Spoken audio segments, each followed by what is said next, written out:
Good morning, folks. Happy Monday. Um, I'm not here again, as you've probably figured out. I am planning on coming back Thursday. That is my plan now. I've just had to take some extra time off just to really focus on healing this thing up so I can get the energy to actually come back into school.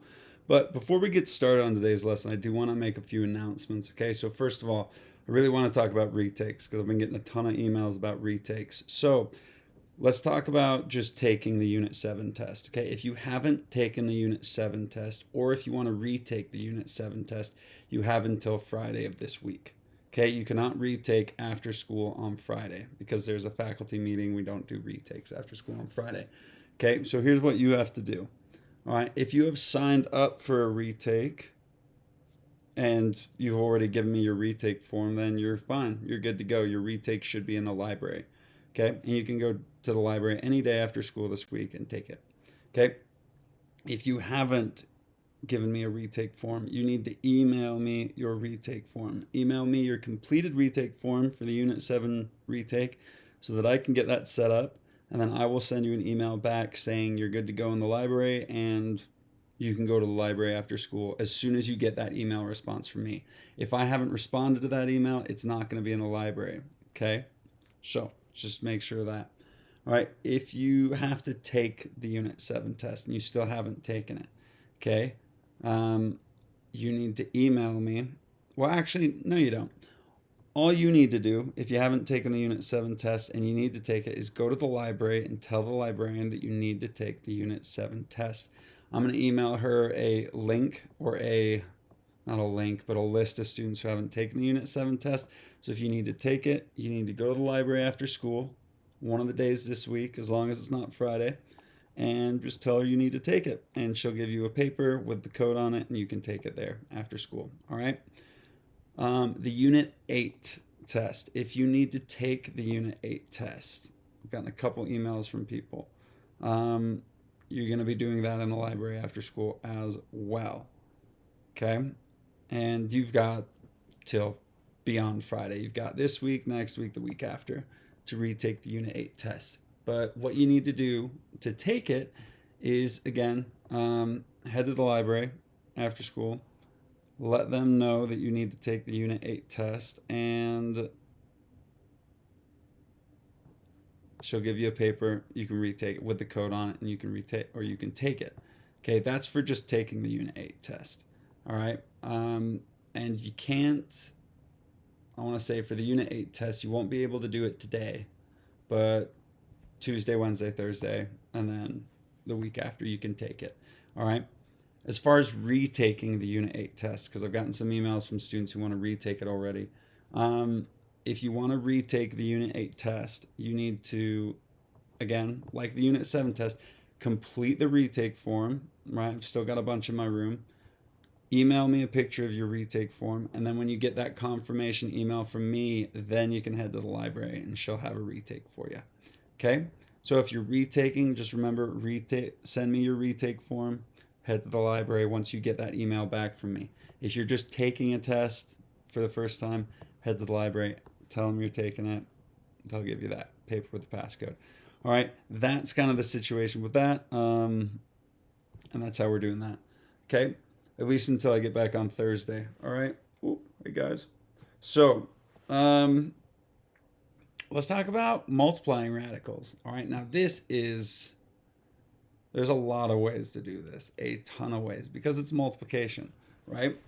You're not dividing, you're not adding or subtracting here, you're not doing any of that. You are simply just multiplying, okay? We're kind of just looking at these.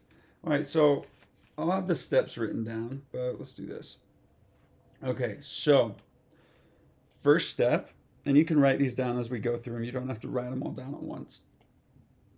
The first step is to make a factor tree of both of these numbers, right, that we're multiplying, right? And that's just the inside numbers. Sometimes you get an outside number on these, and you don't really mess with that till the end, right? You just put it back out front, okay? But for this example problem, we don't have any outside numbers, so we're just making a factor tree of these, right? So 6, well, 2 times 3 is 6, and 8, well, 2 times 4 is 8, and 4 reduces into 2 times 2. Great. Okay, we've got a completed factor tree. All right, then we go ahead and we do our thing. All right, couples go outside. So we circle the couples. We've got 2 pairs of 2s. So we make our radical sign. We have 2 pairs of 2s outside. So 2 times 2. And then the singles stay inside. So we've got this 3 here that's at the end of a branch. We're going to put that inside. Okay? And the last step here is just to multiply. Ta-da! So 2 times 2 is 4. 3 isn't multiplied by anything. Whoops. So we have our answer. All right? Square root of 6 times the square root of 8 simplifies to 4 times the square root of 3. Now, there's also a really nifty way to check your work, too. If you're not sure if you got this right or not, you can really easily check your work, all right? And how you do that is you can just enter in the square root of 6 times the square root of 8 into your calculator, and you'll get a decimal number, right? Now, write that decimal number down, and if you do 4 times the square root of 3 and enter that in your calculator, hit enter, you will get the same decimal if you've done this correctly. Okay, so that's a great way to check it. It's which if I'm not in the classroom, you can't ask me if it's right or not. Just do that, and you can figure it out yourself if it's correct or not. Really useful tool. All right, so that's multiplying radicals. Okay, I want y'all to practice these practice problems. Okay, so go ahead and pause the video, give this a go, and I'll go over these with you in a bit, okay? So go ahead and pause that video. All right. So I'm assuming you've paused it. Let's go through some of these, okay? So square root of 2 times the square root of 18. All right, well, 2 we can't really make a factor tree from 2 unless it's 1 and 2. So you know what I'm going to do? Bring down that 2. That's all I'm going to do. It doesn't make sense to have 1 in your factor tree, all right? Because we're not going to do anything with that 1. Ends up confusing people. Okay, so we've got 2 there. We've also got 18, which comes out to 2 times 9. Works, right? Or 3 times 6 or something like that. That would work too. Let's do 2 times 9, and then 9 separates into 3 times 3. All right, so then all we have to do is figure out, well, what's going outside and what's going inside. Okay, we've got our pairs of 3s, so we've got a 3 outside. We've got a pair of 2s. We've got a 2 outside. And there's no singles here, so we actually don't need that. This works out really nicely. 3 times 2 equals 6, and 6 is going to be your answer for this one. So we don't always end up with a radical bar in here. Okay, and that's okay, right? I mean, you might have also done this. Another way to do this, I just want to show you all this because it's kind of cool. All right, if you multiply 2 by 18, right, we get 36. And what's the square root of 36? Well, it's 6. So you can also just multiply these numbers and see if you get a perfect square, or just make a factor tree of that number, okay? All right, sweet. Let's go on to the next one. Actually, I'm just going to erase that. Put that 6 up there so we know that's where that belongs. Okay, number 2. All right, 3 times square root of 12, or square root of 3 times square root of 12. We do the same thing here. We just have a 3, right? Not doing much with that. And then 12, well, that reduces into 3 and 4, which reduces into 4 and, 2 and 2. Okay, so we have an interesting setup here, right? Where we've got, again, a pair of 3s and a pair of 2s. Did I do this right? Yeah, I did. Did have that mistake on the last practice for on the last video I had. That was a pretty obvious mistake. I hope y'all's caught that. So we end up with a pair of 3s and a pair of 2s. So again, our answer here is 6, right? We don't have any singles. There's nothing to put in that radical bar, all right? And also, if you multiply 3 times 12, okay, you'll again get square root of 36, which ends up just being 6, okay? So So that works out on both of these. All right, not too bad, not too bad. Okay, let's try one where we'll actually have a radical bar. Okay, number 3 here. Okay, we've also got a 5 on the outside. All right, so we're starting with a number on the outside. We're not going to touch that. We don't need to worry about it. We just need to remember that it's there. Okay, don't forget that it's there. Big mistake people make on this is they forget about the number outside. They're like, cool, it's there. And then they forget about it. So they get to their answer and they leave it there and they don't do anything with it, right? I'll show you what I mean. Okay, so on this, we're just remembering 5's there. Cool. We'll worry about it later. Okay, we've got 15 reduces into 5 and 3 just, it's 3. So we've got a pair of 3's and a single 5. So when we're figuring out what goes inside and what goes outside, singles stay in, 5 is inside, pairs go out. Now, here's where we need to remember that that 5 was outside to begin with. We're bringing that down. It's still going to be outside. Okay? And then we just multiply to finish it off. Well, 5 times 3 is 15, and we end up with 15 times the square root of 5. Okay? And that's how we do that. All right? So again, usually the mistake that people will make here is they'll just forget to bring that 5 back down, and they'll say that this is the answer, and it's not. Okay? Make sure you multiply that 5. Make sure you bring it back down. All right? Cool. Okay, let's do this last one. Oh, we've got 2 numbers outside. Hope you can see them. I'm not in the way, am I? All right, good. Okay, so we've got the 6 in front and we've got the 7 in front. Let's just remember those are there. Okay, in fact, what we could do is we could even multiply those 2 numbers together and put that on the outside, right? So 6 times 6 is 36. 6 times 7 is 42. Okay, so let's just put 42 over here. We'll leave it on the side. Okay, the rest of these we can use a factor tree, right? So we've got 2 coming from 2. We've got 2 and 9 there, and 9 comes out to 3 and 3. Oh man, this was a big number. I remember this now. Okay, so we end up with 2 times 2, right? Well, not 2 times 2. We've got 2 pairs of 2's and a pair of 3's. All right, so we end up with nothing's going inside here. But the 2's are outside, the 3's are outside, and the 42 is outside. Okay, not so bad. So if we multiply this all together, well, 3 times 42 would be, what, 4, 8, 120, 126? Times 2, is that right? 80, 12. No. Yeah, no. 126 times 2. Okay, and 126 times 2 is going to be 252. All right, so our answer here is not even a radical anymore. It's just 252. Okay. Ta-da. All right, and feel free to use your calculator with this. All right, in fact, checking this off on your calculator afterwards, if you enter into your calculator 6 times the square root of 18 times 7 times the square root of 2, you will get 252.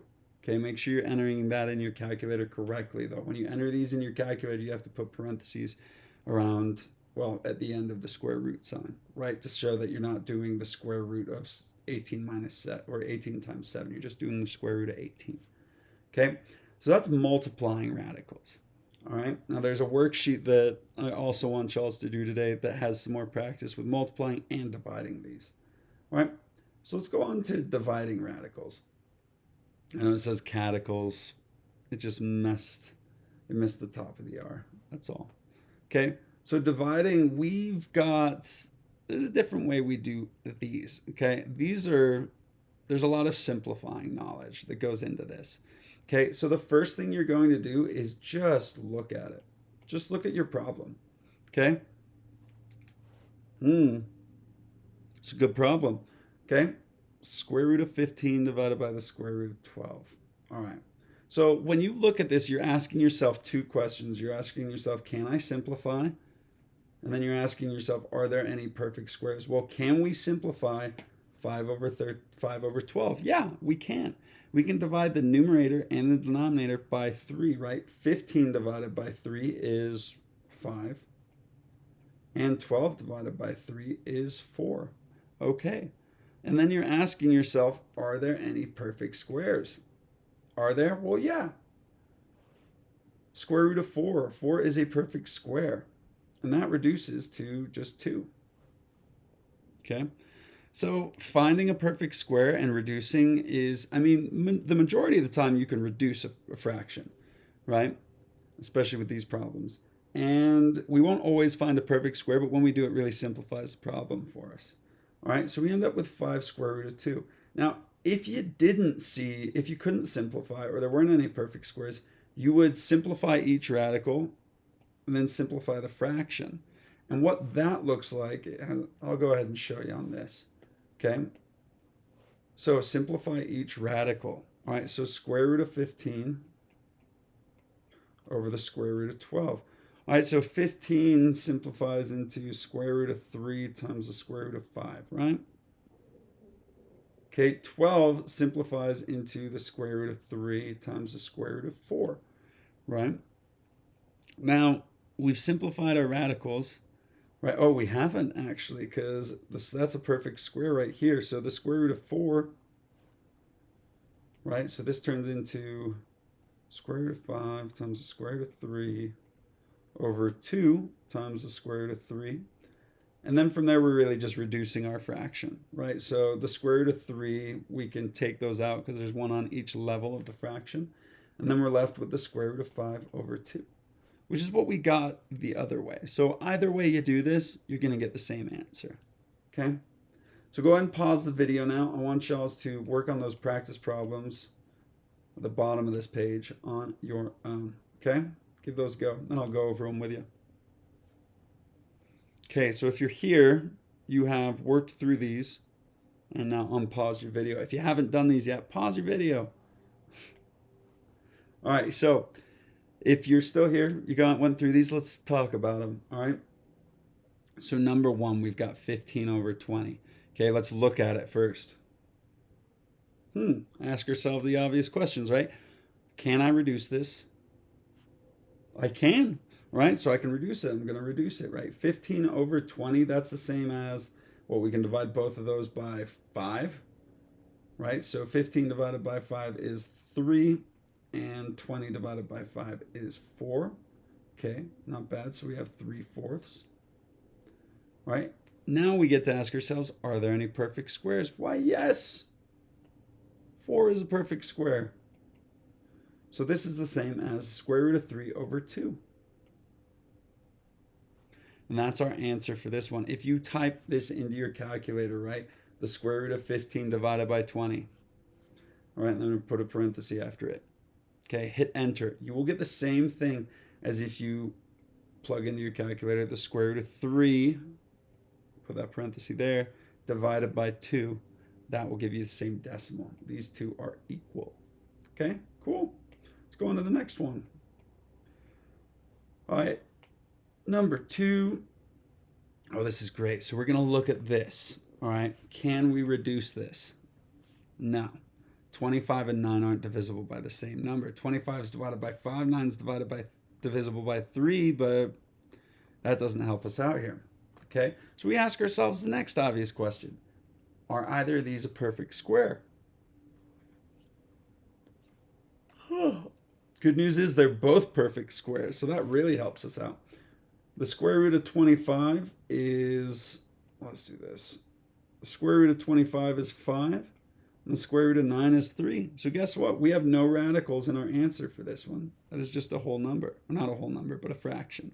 Not an irrational number. This is a rational number. Perfect. Okay? So let's look at number 3. All right, so number 3, we've got the square root of 8 over 18. Square root of 8 over the square root of 18. All right, so let's ask ourselves the obvious question. Can I reduce this? Well, yes, I can. I can simplify it. All right, so both 8 and 18 are divisible by 2, right? So 8 divided by 2 is 4. 18 divided by 2 is 9. Okay, we've reduced that. Can't reduce it any further. Now we ask ourselves the next question, which is, are these perfect squares? And yes, they both are, right? The square root of 4 is 2, and the square root of 9 is 3. So we have that set up. All good to go. All right? A rational number answer. We like it when that happens. Now this one, you can get a couple different answers on this. You might have ended up getting, no, I think we'll end up with the same thing here. Okay, so let's do it this way first. Let's ask ourselves, can we reduce this? Okay, well, yes, we can reduce this. We can reduce this to, well, 8 divided by 4 is 2. So we can just reduce this to a whole number, right? Square root of 2. Okay, and can I reduce this any further? Absolutely not. So guess what? That's our answer. Okay, 8 divided by 4 is 2, so our answer is the square root of 2. All right, that's one way we can get this answer. All right, let's say you didn't do that. Let's say you asked these questions in a different order and you got excited when you saw 4. And you thought, oh, I know, 4 is a perfect square. Square root of 4 is 2. So you would then get the square root of 8 over 2. Okay, now we still need to simplify this radical on top, right? I'm going to bring that down here so we can see this a bit better. Okay, so 8, the square root of 8 does separate into the square root of 4 times the square root of 2. That's all over 2. And again, we have 4 being a perfect square. So the square root of 4 is 2, so we end up with 2 times the square root of 2 over 2. You see? Now, again, we have to reduce these fractions, all right? 2 and 2 shows up on the numerator and the denominator, so we can get rid of that, and that will just get us the square root of 2. That is the only thing that's left over. So another way to get the exact same answer. So you see, if you ask these questions in the correct order, you can really save yourself a lot of time on the work. Always reduce first, then ask yourself if you can do a perfect square, all right? Or if it's a perfect square. Nice. And that's dividing radicals. All right, now, as I said, there is another worksheet in the classroom that I want y'all to complete, okay? And it has these radicals where it's supposed to be, it's kind of a general review. You're simplifying radicals, you're multiplying and dividing them, okay? Tomorrow we're going to work on adding and subtracting radicals, and you'll see how that goes then. Subtracting and adding is radical. All right. Y'all have a great rest of the day. I will plan on seeing you Thursday, and we'll get working on this next video for y'all for tomorrow. All right. Take it easy. Have a great rest of the day.